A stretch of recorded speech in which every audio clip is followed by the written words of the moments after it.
சேரீல blouse எவ்வளோ கிராஸாக இருந்தாலும் ஈஸியாக நம்மளால் வந்து ஸ்ட்ரெயிட் பண்ணி கட் பண்ண முடியும்.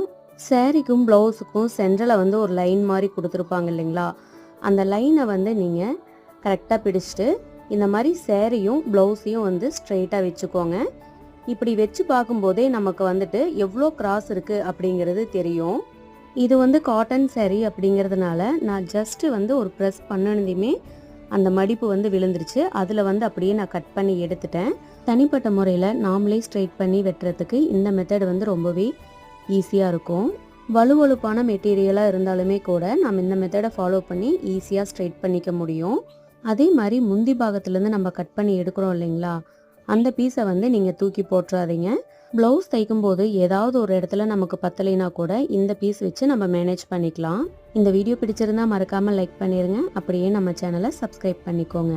தேங்க்யூ.